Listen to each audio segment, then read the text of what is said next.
Hello mga palalad, for today's video mga palalad, ito yung rambutan ko na tanim mga palalabs. Kailangan natin i-pruning para hindi siya tumangkad. Ang gawin natin mga palalad, tanggalin natin yung pinakatalbos niya. At sa ganung paraan mga palalad, magkaroon din siya ng maraming sanga. Kaya tara, let's go.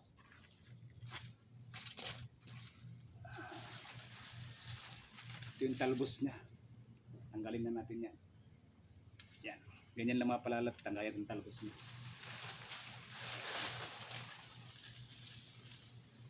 Yan, tingnan nyo ito, tinanggal ko dati, marami na siyang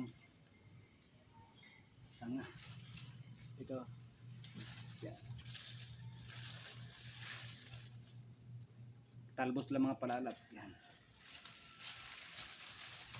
Tingnan mo ito mga palalabs, yung tinanggalan ko dati mga palalabs, so tinanggalan ko siya ng talbos. Ang dami niya ng sanga mga palalabs.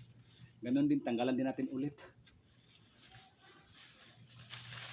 Para mababa lang yung rambutan natin.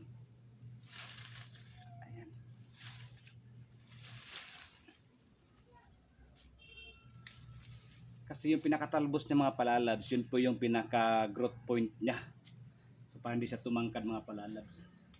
Ayan, tanggal na natin.